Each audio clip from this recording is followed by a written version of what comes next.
쓰시는 사람은 어떤 사람인 줄 아십니까? 하나님이 쓰시는 사람은요, 영혼을 위해 헌신하는 사람에게 하나님은 일하십니다.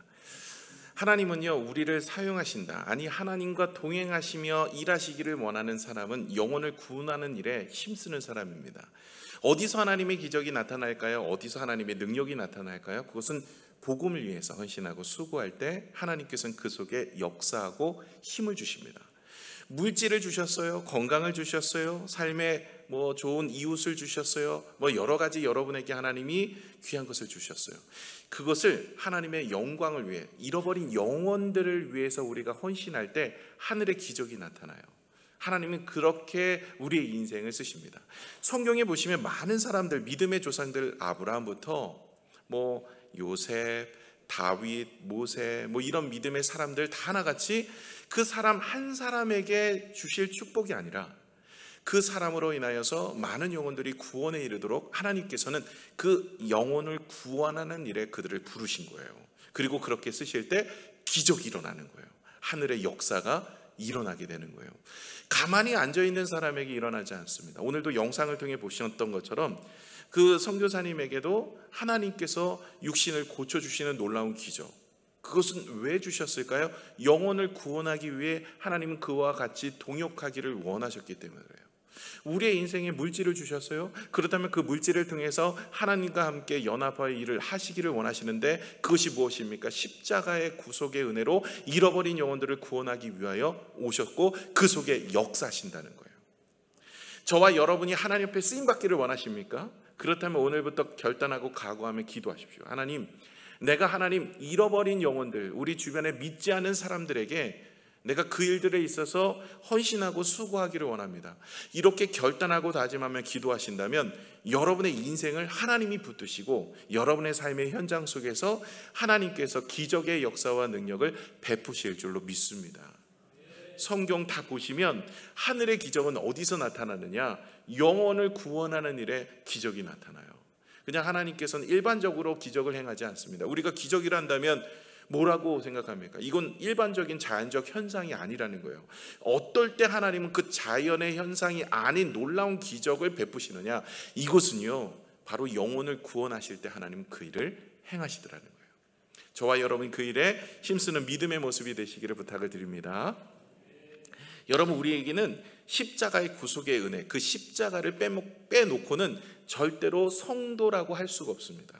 우리가 교회를 다니고 그리스도인이라고 부름을 받았는데, 우리가 교회를 다니고 그리스도인이라고 부름을 받는 그것에서는 이 십자가에 대한 은혜, 이것이 없어서는 안 돼요. 토마스 아캄퍼스라는 분이 계십니다. 그분이 쓴 책이 유명한 책이 있죠. 그리스도를 본받아라는 책이 있습니다. 그 그리스도를 본받아라는 책 안에는 이런 내용이 나와요. 그리스도인은 십자가에서 도망할 수 없다. 저와 여러분이 십자가에서 도망할 수 없어요. 십자가를 피한다면 이미 그리스도를 따르는 자가 아니다. 십자가를 피하면 그리스도를 따르는 자가 아니래요. 그대가 밖으로 도망쳐도 거기에 십자가가 있고요, 안으로 숨어도 거기 십자가가 있고, 위로 올라가도 십자가가 있고, 밑으로 파고들어도 십자가가 있을 것이다. 그 책에 나오는 이야기예요. 저와 여러분의 인생엔 무엇이 함께합니까? 십자가예요. 그래서 십자가를 잊고는, 십자가를 묵상하지 않고는, 십자가의 모습이 없이는 우리가 그리스도인이다, 성도라 할 수가 없는 거예요. 그런 것처럼 우리는 십자가 없이는 되어질 일이 없고, 십자가 없이는 우리의 인생에 은혜가 있을 수 없어요. 첫사랑은 십자가에서부터 시작하고요, 그리고 첫사랑의 회복도 십자가의 은혜를 회복하라는 말로 말할 수 있어요. 십자가를 통해서 우리는 죄인이 의인이 되었고, 십자가를 통해서 천국 백성이 되었으며, 십자가를 통해서 하나님의 자녀가 되었고, 십자가로 인하여 하늘의 권세를 받았습니다.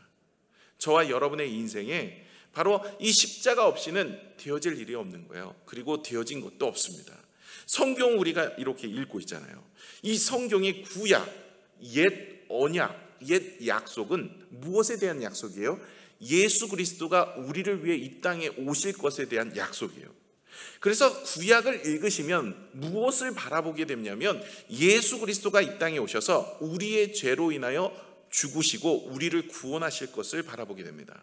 신약을 읽다 보면 무엇을 의미를 깨닫게 됩니까? 우리를 위해 이 땅에 오신 예수 그리스도를 깨닫게 되는 거예요. 그래서 여러분, 구약은요 오실 예수 그리스도, 신약은요 오신 예수 그리스도를 묵상하는 거예요. 우리가 그 십자가의 구속의 은혜를 묵상하지 않으면 아무런 능력이나 은혜나 아무런 역사가 일어날 수가 없습니다. 그러므로 십자가가 우리에겐 정말 중요해요. 여러분, 그 십자가의 의미를 바로 깨달아 알기를 원합니다. 주님께서 누구든지 나를 따라오려거든, 주님을 따라 주님이 주시는 사명 붙잡고 살아가는 인생에게는 자기를 부인하고 자기의 십자가를 지고 따르라 그랬어요. 이 자기를 부인하고 자기의 십자가를 지고 따라가는 것이 무슨 의미일까? 그것은 바로 예수 그리스도가 십자가를 진 사명의 모습을 보시면 알 수가 있습니다. 오늘 십자가 앞에 예수님, 또 십자가 위에 예수님, 그리고 십자가 밑에 사람들, 이 세 부분으로 나누어서 한번 이 십자가의 의미를 생각해 보고자 합니다. 먼저 십자가 앞에 예수님입니다. 예수님께서는요 가야바 법정에서 신문을 당했어요. 여러분, 이 가야바 법정은 대제사장의 뜰입니다. 이 가야바 법정은 사내들인 공회원에 거기서 신문을 받아요. 그 당시에 로마의 속국이었던 이스라엘은요, 그 이스라엘은 모든 자치법을 그냥 가지고 있었어요. 그런데 한 가지만큼은 그들이 할 수가 없어요. 그건 사람을 죽이고 사는 일이 살리는 일입니다. 사람을 죽이는 이 사형법만큼은 로마의 총독이었던 이 빌라도가 관장하고 있었어요. 그래서 이 사내들인 공회에서 예수님을 이제 십자가에 못 박아 죽여버리자 결의를 한 거예요. 그리고 나서 그날 저녁에 빌라도 법정에 넘긴 겁니다. 그래서 이 빌라도가 이제 예수님을 신문을 하는데 어때요? 예수님이 죄가 있어요, 없어요? 없어요. 그런데도 그들이, 이 빌라도가 백성들의 마음을 만족해 하려고, 그들의 마음에 기쁨을 주려고 예수님이 죄가 없으심에도 불구하고 십자가에 못 박아 죽여버리는데 놓아주는 것이죠. 마가복음 15장 3절에 보시면, 우리 함께 나눴던 말씀인데, 마가복음 15장 3절에 대제사장들이 여러 가지로 고발하는지라, 여러 가지로 고발했어요. 누가복음 23장 1, 2절에 보시면 무리가 다 일어나 예수를 빌라도에게 끌고 가서 고발하여 이르되 우리가 이 사람을 보매 우리 백성을 미혹하고 가이사에게 세금 바치는 것을 금하며 자칭 왕 그리스도라 하더이다 하니. 여러분, 누가복음엔 세 가지로 예수님을 고발한 내용이 나와 있어요. 무엇입니까? 첫 번째가 백성을 미혹한대요. 두 번째는 가이사에게 세금을 바치지 못하도록 한대요. 세 번째가 무엇입니까? 그리스도로 자칭 그리스도 왕이다 라고 이야기한답니다. 이것을 가지고 이 사내들인 공회에서 예수님을 고발한 거죠. 이건 큰 죄입니다. 뭐냐면 가이사, 그 당시에 로마의 황제였던 가이사에게 세금을 바치지 않게 하였다라는 거예요. 그럼 반역이죠. 그리고 스스로 왕, 아니 로마에서 정해준 왕은 헤롯 왕이 있어요. 그것을 통치하도록 빌라도가 또 파송이 되었죠. 그런데 가이사가 왕인데 또 다른 왕이 세워졌다라는 거예요. 이로 인하여서 이것은 반역을 해당하는 거죠. 이 반역으로 인하여 이 예수님을 죽여야 된다, 이렇게 고발한 겁니다. 이럴 때 예수님께서요 아무 말씀을 안 하십니다. 딱 한 말씀 하세요. 이 빌라도가 예수님을 신문할 때 딱 한 말씀 하세요. 마가복음 15장 2절에 보시면 빌라도가 묻되 내가 유대인의 왕이냐? 예수께서 대답하여 이르시되 내 말이 옳도다 하시매. 이 맞는 얘기, 자기에게 해당되는 이야기는 하는데 특별히 변명하지 않아요. 사람들이 자기를 이런 고소를 하죠. 여러 가지 고소들을 하는 데 있어서 변명하지 않습니다. 요한복음 18장 35절에 빌라도가 대답하되 내가 유대인이냐? 내 나라 사람과 대제사장들이 너를 내게 넘겼으니 내가 무엇을 하였느냐? 무엇을 하였느냐라고 이야기해도 예수님께서 반문하지 않습니다. 마태복음 27장 13절에 보시면 이에 빌라도가 이르되 그들이 너를 쳐서 얼마나 많은 것으로 증언하는지 듣지 못하였느냐? 얼마나 많은 것으로 너를 고소하여 너를 넘겼는지 너는 알지 못하느냐? 그러니 이실직고 해라. 도대체 너는 어떤 모습이었느냐라고 묻는 거예요. 계속 신문을 하는데 이 증거가 나타나지가 않는 거예요, 이 빌라도가. 그래서 마가복음 15장 5절에 보시면 예수께서 다시 아무 말씀도 대답하지 아니하시니 빌라도가 놀랍게 여겼대요. 놀랍게. 이 빌라도가 도대체 다른 사람들은 고소를 당하면 대체로 자기가 하지 않는 일에 대해서는 말을 하거나 혹은 대변을 하거나 나는 그렇게 말하지 않았어, 나는 그런 사람이 아니야, 나는 그런 일을 하지 않았어 라고 이야기할 텐데, 이 예수님은 아무 말씀도 없으시더라는 거예요. 억울한 누명을 쓰였는데 사람들로부터 조소와 고소와 그렇게 비난을 받는데도 불구하고 침묵하고 계시는 모습을 봅니다. 여러분, 만약에 여러분이라면 어떻게 하시겠어요? 그런 고소를 당했어요. 사람들로부터 하지도 않은 일을 가지고 했다라고 이야기를 받고 이런저런 이야기로 자신에게 누명을 씌웠어요. 그러면 어떨까요? 여러분 말을 하겠죠. 거기서 아니 나 그런 사람 아니라고, 나 절대 봤냐고, 증거를 대라고 뭐 이러면서 얘기하지 않겠어요? 저 같아도 그럴 것 같아요. 그런데 예수님은 침묵하셨어요. 왜 그럴까요? 왜 예수님은 침묵하셨을까요? 성경에도, 구약 성경에도 예수님이 이렇게 침묵하실 것을 예언하셨어요. 이사야 53장 7절에 보시면 그가 곤욕을 당하여 괴로울 때에도 그의 입을 열지 아니하였으며 마치 도수장으로 끌려가는 어린 양과 털 깎는 자 앞에서 잠잠한 양같이 그의 입을 열지 아니하였도다. 입을 열지 아니하셨어요. 왜요? 언변이 부족해서요? 예수님이 말할 줄을 잘 몰라서요? 그들이 이렇게 대답하니까 고소하니까 그것에 대해서 내가 언변이 부족하니까 말을 못했다. 혹은 예수님께서 그 고소와 신문에 엎을 만한 객관적 증거가 없으니까 말하지 못하였다. 아닙니다. 예수님은 바로 침묵하신 이유가 다른 게 아니에요. 저와 여러분의 죄 때문에 그렇습니다.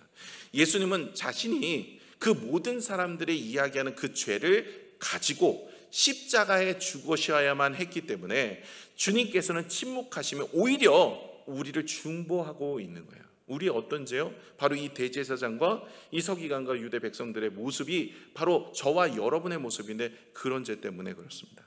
그 사람들은요, 죄가 없지만 예수님을 참소합니다. 정죄합니다. 수없이 죄를 지으면서 헐뜯고 비난하고 입과 혀로 사람들을 정죄하여 끝내 수천 번, 아니 수만 번 저녁마다 그 사람을 죽였을 거예요. 마음속으로 묵상하며, 말씀을 묵상해야 되는데 누구를 자꾸 묵상해요? 나에게 상처 준 그 사람을 자꾸 묵상을 해요. 그 남편이 되든 자녀가 되든 누가 되든 계속 묵상을 해요. 그러면서 말과 혀로 수없이 사람을 죽입니다. 이런 모습 속에서 예수님이 십자가에서 보이신 모습은 뭐예요? 그 사람들의 죄를 담당하셔야 되기 때문에 침묵하셨더라라는 거예요. 여러분, 우리가 배워야 될 자기의 십자가를 지고 나를 따르라는 그 십자가의 첫 번째가 이 침묵입니다. 사람들이 나에게 어떤 이야기를 하든 어떤 상처를 주든 상처 왜 안 받겠습니까? 저도요, 제 아내한테 야 가져가서 물 먹어 이라고 얘기하지만 똑같은 거 물 먹어가 물 먹어 하고 물 먹어가 다를 수 있어요. 그렇죠? 듣는 사람들의 그 귀에 따라 다를 수가 있어요. 참 잘하네 라고 이야기하는 것도 칭찬으로 오 참 잘하네, 참 잘한다, 이거하고는 좀 다른 거죠. 이 듣는 사람들의 의견 이게 다를 수 있어요. 전하는 사람과. 그러다 보면 상처가 될 수가 있다라는 거죠. 어쨌든 우리가 전하는 자가 혹은 받는 자나 어떤 모습이든 간에 우린 예수님이 십자가의 모습은 어떻습니까? 침묵하는 거예요. 수없이 상처를 받을 수 있어요. 수없이 말로 아픔을 당할 수 있어요. 그럴 때 예수님의 모습은 침묵하며 자기의 십자가를 지고 묵묵히 그들을 축복하며 가는 모습이더라는 거예요. 이거 쉽지 않죠. 여러분, 잠언서 18장 21절에 보시면 말을 또 잘해야 된대요. 죽고 사는 것이 말에 힘이 달려있나니 그것이 혀에 힘이 달려있나니 혀를 쓰기 좋아하는 자는 혀의 열매를 먹으리라. 혀를 쓰기 좋아하는 자는 혀의 열매를 먹는데요, 그러니 우리가 긍정의 열매가 있든 부정의 열매가 있든 있다라는 거예요. 그렇지 않으면 우리는 어떻게 됩니까? 그 열매에 대한 것이 결과가 있다라는 거예요. 말은 그냥 없어지는 게 아닙니다. 열매가 있다는 거예요. 하고 싶은 말을 해서는 안 돼요. 하나님이 주시는 기쁨의 은혜의 모습이 되어야 되죠. 그런 모습이 안 되면 야고보서 3장 4절에서 5절의 말씀 보시면 또 배를 보라, 그렇게 크고 강풍에 밀려가는 것들을 지극히 작은 키로서 사공의 뜻대로 운행하나니 이와 같이 혀도 작은 지체로 돼 큰 것을 자랑하도다. 보라, 얼마나 작은 불이 얼마나 많은 나무를 태우는가. 우리의 말이 이게 정말 중요한 것이 아닐 수 없습니다. 수많은 말로 참수하는 대제사장과 서기관들, 그들은 자기의 유익을 위해서 예수님을 못 박아 죽입니다. 시기하여. 여러분 성경에 보시면 소자 하나에게 한 것이 곧 나에게 한 것이다. 소자가 누구예요? 이름이 소자가 아니라 가장 지극히 작은 자예요. 그 사람을 섬기는 자는 하나님을 섬기는 거래요. 그런데 이것은 섬김에 대한 예만 이야기하는 것이 아닙니다. 우리가 누구든, 이 소자라는 것은 누구든 다른 타인을 의미하는데, 그런 사람에게 내가 어떤 말을 하는 것 되게 중요한 거예요. 그래서 그 사람으로 인하여 오히려 상처가 되어진다면 하나님이 상처를 받으시는 거죠. 하나님이 창조해 두신 모습인데, 그 창조해 두신 모습인 이 사람들을 정죄하거나 판단하거나 비방하거나 비판하지 않습니다. 예수님께서는요 그런 일을 하지 않으십니다. 오히려 예수님의 십자가에 못 박는 사람들을 향하여서도, 자기를 침뱉고 조롱하는 사람들을 향하여서도 그는 그들을 축복하면서 중보합니다. 하나님, 저들이 하는 죄는 저들이 모릅니다. 저들을 용서하여 주옵소서. 여러분, 스데반 집사님이 초대교회 성령 충만을 받고 나서 그가 못 박혀 그 돌에 맞아 죽게 되어졌을 때 돌을 치는 사람들을 향하여서 정죄합니까? 하나님, 저들 용서하지 마세요. 저 사람 좀 큰 돌 던졌어요. 너무 아파요. 저 사람 돌에 맞아 죽게 해주세요. 제 한번 알아야 돼요. 얼마나 아픈지. 뭐 이렇게 하지 않았어요. 어땠습니까? 하나님, 저들이 하는 짓을 저들이 모릅니다. 용서하여 주옵소서. 거기에 바울이 있었잖아요. 바울이 만약에 스데반 집사님이 하나님, 저 바울 옷 잡고 있네요. 저 바울 정말 미워요. 저 사람한테 돌아갈 채 반드시 돌려주세요. 갚아주셔야 됩니다. 나와 같이 아픔을 알아야 됩니다. 그래야 다른 사람 그렇게 하지 않죠. 이러면서 만약에 기도했다면 아마 우리가 알고 있는 바울이 될 수가 없었을 거예요. 그러나 스데반 집사님은 하나님, 저들의 죄들을 저들에게 돌리지 마소서. 저들은 알지 못합니다. 오히려 중보해요. 자기에게 돌을 던지는 그 사람에게도. 여러분, 이것이 십자가더라고요. 우리가 살면서 관계라는 것은 안 할 수가 없어요. 하다 보면 말에 대한 것이 있어요. 이런 말 저런 말 들리고 이런 말 저런 말 합니다. 그러나 십자가의 예수님은요 그 말을 다 어떻게 해요? 침묵으로 중재해 버립니다. 그로 인하여 우리의 모든 죄를 대속하여 십자가에서 죽기로 하셨어요. 이게 자기의 십자가예요. 저와 여러분의 십자가는 남편이 아닙니다.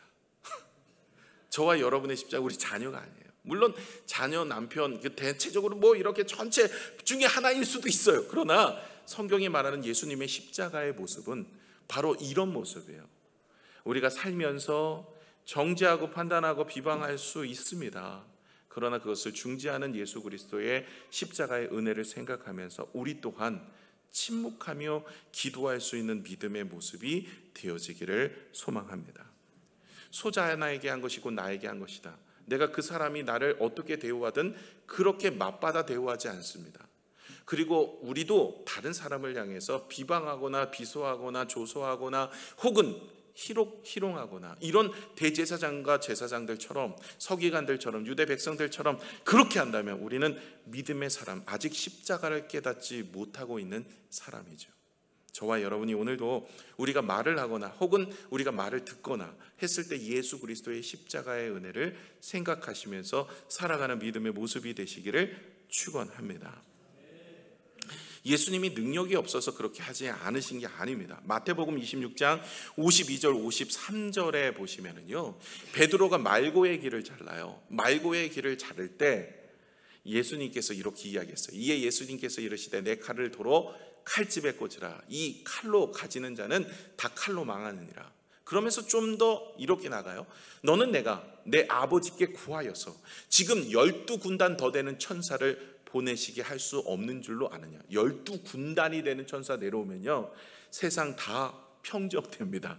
이런 능력이 있지만, 이런 능력이 있어서 이런 힘과 능력으로 세상을 멸하는 것이 아니라 구원하시기 위해, 그 사람들을 위해서 내가 죽기로 하나님이 나에게 맡기신 사명 십자가이기 때문에 이 땅에 오신 거예요. 힘으로 제패하고 힘으로 누르는 게 아니라 그들을 위해서 희생하여 그들의 죄를 위해 죽음으로 그들을 구원하시기 위해 오셨기 때문에 그 모든 것을 침묵으로 일관하시고 십자가 달려 돌아가신 거예요. 저와 여러분이 십자가를 지는 것은 다른 게 아니더라고요. 소자 하나에게 한 것이 곧 나에게 한 것이다. 이거 섬기는 것에만 해당되는 것이 아니고 우리 주변의 다른 사람들을 향하여서도 내가 어떤 말을 하느냐에 따라 우리 하나님이 듣고 계시고, 내가 어떤 말을 듣는 것에 어떻게 반응하느냐에 따라서 또 하나님이 우리를 보고 계신다는 것을 기억하신다면 우리는 어떤 모습의 십자가를 져야 될까요? 예수님처럼 침묵하며 중보하며 나아가는 십자가를 지는 저와 여러분 되시기를 축원합니다. 두 번째는 십자가 위에서 예수님이십니다. 예수님이 십자가 위에서 어떤 모습이셨어요? 지금 골고다에 3개의 십자가가 섰어요. 양쪽 2개는 강도의 십자가, 가운데는 예수님께서 십자가를 지셨어요. 그는 물과 피를 다 쏟으시고 모든 몸이 찢기시고 6시간 만에 돌아가셨어요. 무엇보다 가장 고통이 뭘까요? 여러분, 육체의 고통도 고통이지만 예수님의 가장 고통은 무엇이냐면 바로 영적인 고통, 그리고 예수님께서는 아버지에게 버림받은 고통이에요. 갈라디아서 3장 13절에 보시면은요, 갈라디아서 3장 13절에 그리스도께서 우리를 위하여 저주를 받은 바 되사 율법의 저주에서 우리를 속량하셨으니 기록된 바 나무에 달린 자마다 저주 아래에 있는 자라 하였습니다. 나무 아래에 달린 자는 다 저주받은 거예요. 그러니까 십자가에 달려 돌아가신 예수 그리스도를 이야기하고 있는데, 예수 그리스도는 영적으로 저주받은 영적인 고통 속에 살아가는데, 이것이 십자가를 진 예수님의 모습인데, 무엇보다 이것이 바로 이 죄로 인하여 하나님 앞에 버림받았다라는 거예요. 여러분, 예수님이 부모에게 버림받았어요. 여러분, 버림받았다라는 것이 얼마나 마음의 상처이겠어요. 이번 장마에 여러분, 수많은 생명이 목숨을 잃었습니다. 수많은 생명이 목숨을 잃는데 그 중에 참 안타까운 죽음이 있어요. 해병대 장병인 최수근 상병이 수해 당한 곳에 가서 이렇게 처리하다가 강물에 휩쓸려서 죽었습니다. 너무 안타까운 것은 그의 나이가 20살밖에 되지 않아요. 저도 그 기사를 보면서 참 너무 마음이 아프더라고요. 왜냐하면 저희 아이하고 거의 나이가 같은 동년배예요. 특히 저희 아이, 둘째 아이는 지금 국방부하고 있잖아요. 저희 아들도 되게 특수 요원이에요. 제 아들이 그러더라고요. 절대로 방이라고 부르지 말라고. 예, 가정동에 그 어르신들을 잘 모시고 있다고. 특수 근무 요원이래요, 자기가. 특수 근무 요원. 그러면서 제가 그걸 아빠가 예전에 있을 때 방이었어요. 방이 얘기하죠. 방이 얘기하죠. 특수 근무 요원 딱 이렇게. 저희 아이 이제 훈련을 논산에서 받고 이제 4주 같이 받아 기차 훈련을 받는데요. 거기서 받고 나올 때 아이들이 같이 많이 나오더라고요. 많이 나오는데 한 아이가 먼저 나와서 통화를 하더라고요. 통화를 하면서 내 지금 근데 나 훈련 잘 받고 나와서 어디 뭐 배치하느냐고 물어봤나 봐요. 특수근무 요원이야. 뭐 이러면서 하더라고요. 자부심이 있어요. 자부심. 저희 아이도 아주 자부심이 있어요. 이게 웃자고 하는 얘기는 아닌데 이게 지금 큰일 난. 이게 지금 보면 이 아들이 이제 군대 가서 그렇게 죽은 거예요. 근데 이 아들이 10년 만에 낳은 외아들인 거예요. 그래 얼마나 마음이 아프겠어요. 그 부모가 장례식장에서 오열을 하는데 이게 남의 일 같지가 않는 거예요. 정말 내가 생각을 해봤어요. 이 아들을 내가 잃었을 때, 우리 아들을 잃었을 때 마음의 심정은 어떨까? 여러분 그런 얘기를 하잖아요. 부모를 잃으면 땅에 묻고 자녀를 잃으면 마음에 묻는다고. 정말 자녀를 묻는다. 오히려 내가 죽으면 죽었지 자녀가 그런 일을 당하는 것을 원치 않는 거예요. 그게 뭐 2명이 있든 3명이 있든 상관없이 우리 자녀들은 자녀 아닙니까? 너무나 마음 아픈 거예요. 너무나 힘든 겁니다. 그런데 여러분 이것을 보면서 하나님을 바라보았어요. 하나님은요 그의 독생자 아들을 내어주셨어요. 죽기까지 그렇게 비방을 당하고 찢기고 물과 피를 다 쏟는 그 자리로 우리를 위해서 내어주신 거예요. 죄가 없으신 분입니다. 하늘 영광 버리고 이 땅에 오셔서 자신을 내어주셨어요. 하나님은 예수님을 버리셨고요. 예수님은 스스로 자신의 위치와 영광을 버리셨어요. 그러면서 얻어낸 게 뭐예요? 우리를 구원하시기 위해서요. 저와 여러분을 구원하시기 위해 이 땅에 오신 거예요. 여러분, 하나님, 그것도 아버지에게 버림받았다. 부모가 얼마나 큰 상처겠어요. 아버지에게 버림받았다. 이건 정말 큰 상처예요. 다윗이 그래서 시편에 보시면 두 번이나 이야기하거든요. 하나님, 나의 육신의 아버지는 나를 버렸으나 영의 아버지 하나님은 나를 버리지 않기를 원합니다. 이걸 두 번이나 얘기해요. 그러니까 이 이새의 아들인 다윗이었는데 이새가 다윗을 그렇게 생각하지 않았어요. 8명의 아들 중에 사무엘이 와서 아들을 보여달라고 했을 때도 7째까지만 보여주고 다윗은 보여줄 필요가 없다고 보여주지 않았잖아요. 이처럼 이새가 다윗을 대우하는 것이 아예 버린 자식처럼 대우한 거예요. 그러니까 마음의 상처가 된 거죠. 예수님도 안 그러겠어요? 여러분, 마가복음 15장 34절에 보시면 엘리 나마 사막다니라고 외치면서 운명하셨는데 나의 하나님 나의 하나님 어찌하여 나를 버리시나이까. 하나님 앞에 버림받았다는 거예요. 여러분, 자녀가 정말 고통과 아픔은요, 부모에게 버림받은 거예요. 그 버림받은 상처를 가지고 예수님이 십자가에 달려 돌아가셨어요. 하나님은요, 자기 독생자 아들 예수 그리스도를 내어주면서 십자가에 달려 돌아가셨어요. 왜 그렇게 하셨을까요? 여러분, 예수님께서는 우리의 모든 죄를 위해서 그렇게 하셨는데요, 이 대제사장들 그리고 서기관들 백성들이 뭐라고 얘기하냐면, 야, 하나님의 아들이거든 내려오라. 네가 하나님의 아들이라며. 그러면 내려오면 내가 믿겠다. 네가 하나님의 아들이라는 건 내가 증명해 보이겠다. 이렇게 이야기를 하죠. 그런데 여러분, 중요한 것은요, 예수님이 이 땅에 오신 것은 내가 하나님의 아들이라는 것, 내가 누구라는 것을 보여주기 위해 이 땅에 오신 게 아니에요. 예수님은 우리의 죄를 위해 십자가에 달려 돌아가시기 위해 이 땅에 오신 것. 이게 십자가입니다. 십자가는 자기를 드러내는 게 아니에요. 나는 이런 사람이야. 나는 이런 능력이 있어. 내가 가진 것은 이만큼이야. 나는 이런 권능이 있어. 내가 얼마나 좋은 학벌이 있는지, 내가 얼마나 똑똑한지, 나를 드러내는 건 십자가가 아니에요. 예수님은요, 자기를 드러내지 않아요. 오직 예수님께서는요, 나를 드러내는 것에 마음을 두신 게 아니라 오히려 그들을 위해 죽기로 작정하시고 그들을 위해 희생하세요. 이게 십자가입니다. 여러분, 십자가는요, 나의 십자가를 지고 자기의 십자가를 지고 따라가야 되는데, 그 십자가가 무엇이냐? 나를 드러내는 것이 아니라 내가 주님을 드러내고 내가 하나님의 영광을 나타내고 하나님 앞에서 나에게 부여받은 그 사명을 따라 살아가는, 그것이 바로 십자가상에서 일어난 예수 그리스도의 십자가의 은혜라는 것이죠. 갈라디아서 2장 20절에 보시면 바울은 내가 그리스도와 함께 십자가에 못 박혔나니 그런즉 이제는 내가 사는 것이 아니요 오직 내 안에 그리스도께서 사신 것이라. 이제 내가 육체 가운데 사는 것은 나를 사랑하사 나를 위하여 자기 자신을 버리신 하나님의 아들을 믿는 믿음 안에 사는 것이다. 바울은 이제 내가 사는 것은 내가 사는 게 아니라 그리스도로 인하여 사는 것이다. 이렇게 살아가는 사람은요, 자기를 자랑하지 않아요. 오직 나의 자랑은 십자가밖에 없다고 바울은 이야기하잖아요. 다른 것들은 다 배설물 같아요. 나 가말리알 문화생 중에 한 사람이었고 로마의 시민권 중에 한 사람이고 나는 바리새인 중에 이게 여러분 그냥 이해하면 뭐 그렇구나라고 하지만 그 당시에 1%도 안 되는 되게 높은 유대인들 중에는 그 위치에 있는 사람이에요. 1%가 안 돼요. 되게 똑똑한 사람이에요. 가진 것도 많은 사람이에요. 많이 배운 사람이에요. 근데 이게 배설물이에요. 내 오직 자랑은 예수 그리스도의 십자가밖에 없다.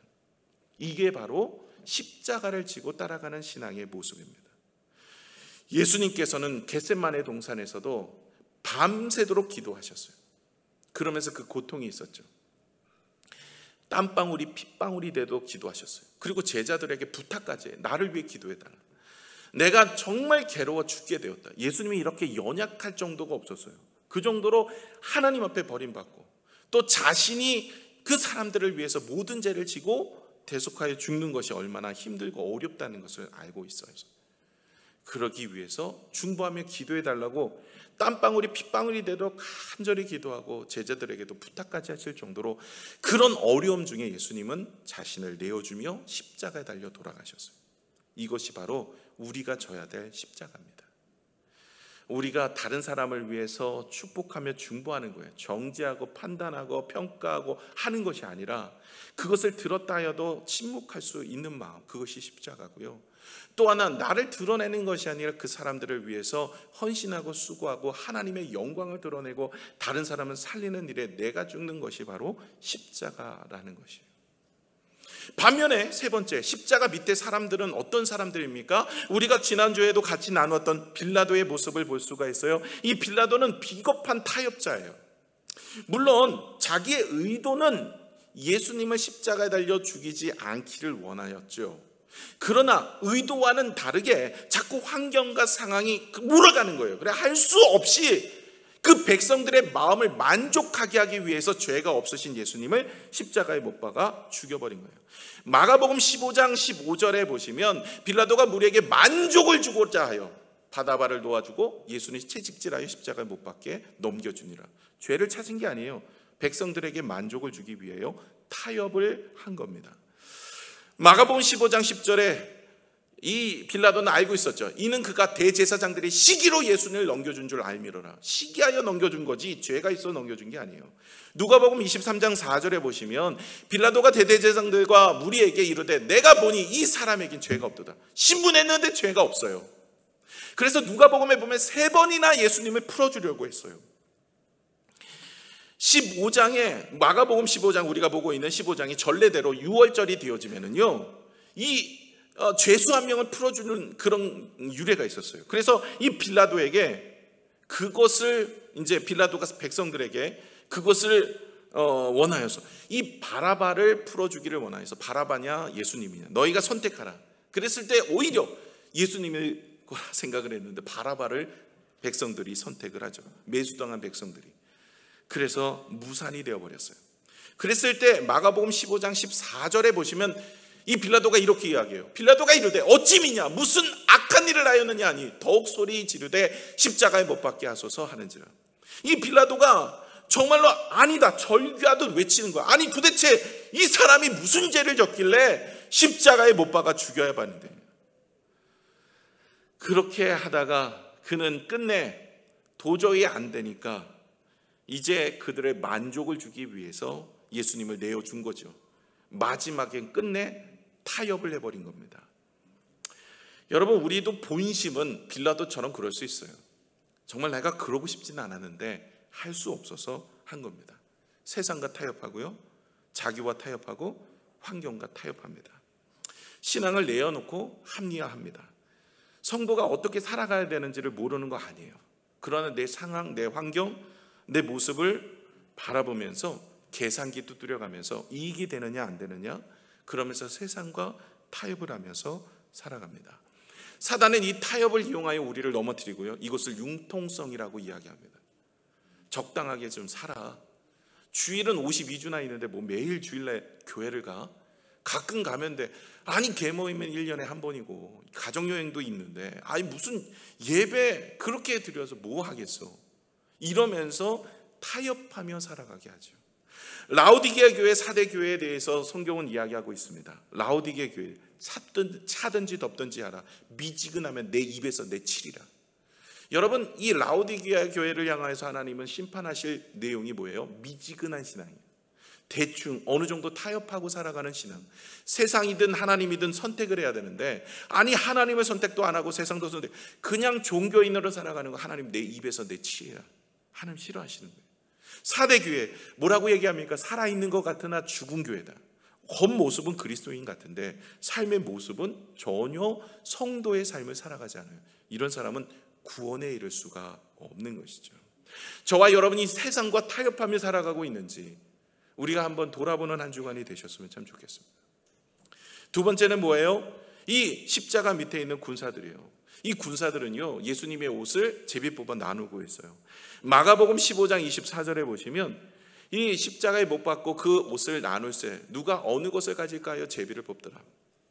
당시에는 이 사형수의 옷을 가지면 행운이 온다고 있는 미신이 있었어요. 그래서 그 옷을 가지는 뭐 예수님의 옷이 특별히 아니 루이비통 그런 거 그 똥옷 막 이런 거 있잖아요. 그런 옷을 입고 있어서 그 사람들이 저 명품 아니야? 저 신할의 외투 같은 건데 저거 가져다가 팔면 얼마 벌겠네. 이런 생각이 아니라 아예 그 당시에 그런 미신이든 사형수의 옷을 가지고 있으면 행운이 있다는 거예요. 예수님이 그런 명품의 옷을 입은 게 아닙니다.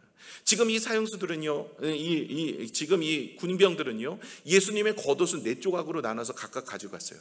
그런데 속옷은 통짜거든요. 이거 누가 가져갈 것일까? 제비를 뽑아서 그러고 있는 거예요. 지금 예수님은 십자가에 달려서 그들을 위해서, 그들의 죄를 위해 십자가에 달려 돌아가고 있는데, 그들은 예수님의 구원의 은혜에 관심 없고 오직 자기의 이익에만 관심이 있어요. 교회 나와서 십자가 나는 상관없어. 십자가고 전혀 나는 모르겠어. 그러고 나는 나의 이익, 나의 것들만 구하고 살아요. 응답받아야 되고 사업이 잘 되고 건강해야 되고 이런 것에만 초점을 맞추고 살아간다면 올 때마다 주님 앞에 나와서 뭔가를 구하고 다 주면 그때서야 입 싹 닫고 돌아선다면 여러분 그게 하나님과의 기쁨의 관계일까요? 여러분 보세요. 가정에서 부부끼리 이렇게 사시는데 부부가 사랑해서 살죠. 그죠?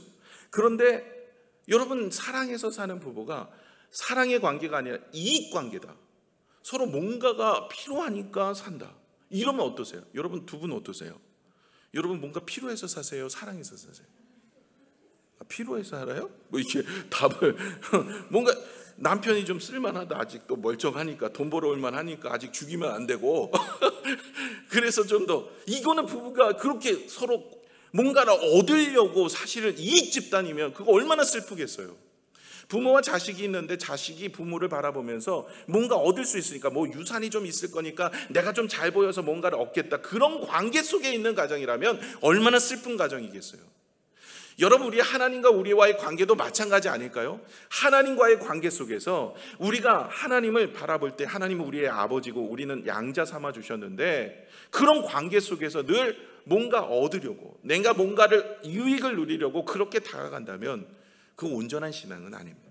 하나님을 정말 사랑하는 마음이 생겨나도록 우리가 기도해야 할 줄로 믿습니다.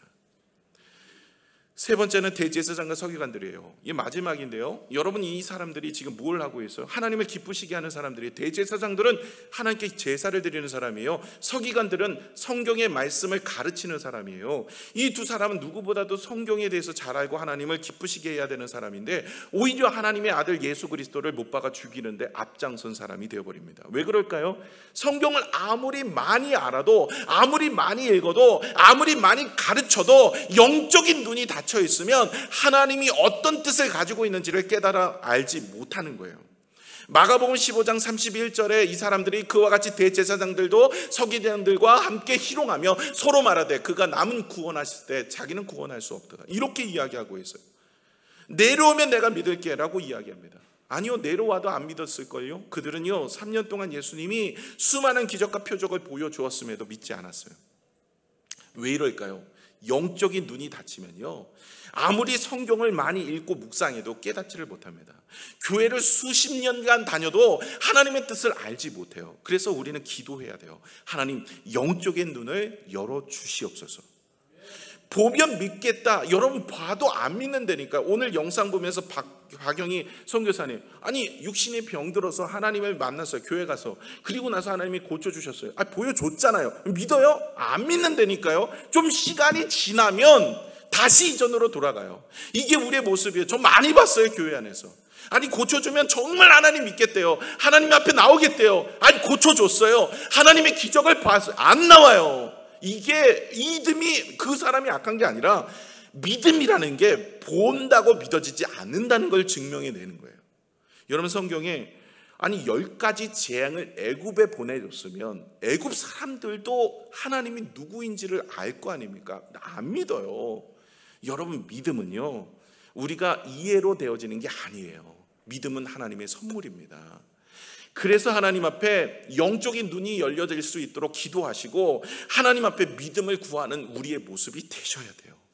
그렇지 않으면 대제사장과 서기관들처럼 하나님의 영광을 돌리는 게 아니라 영광을 가리는 인생이 되어집니다. 십자가 밑에 있는 빌라도 타협하며 살아가는 인생, 자기의 이익을 구하는 로마의 군인들, 그리고 성경은 알고 있으나 영적인 눈이 닫혀진 대제사장과 서기관들, 이런 모습이 되어진다면 우리는 온전히 하나님의 영광을 돌릴 수 있는 사람이 될 수 없습니다. 저와 여러분이 기도하셔서 오직 주님이 보여주신 십자가의 모습, 십자가 앞에서 침묵하시고 십자가 위에서 모든 것을 내어주고 자신을 버리며 십자가 밑에서 보여줬던 이 타협과 자기 유익과 그리고 영적인 눈이 닫혀진 사람들처럼 되지 마시고 하나님 앞에 기쁨의 모습으로 살아가는 여러분 되시기를 축원합니다. 기도하겠습니다.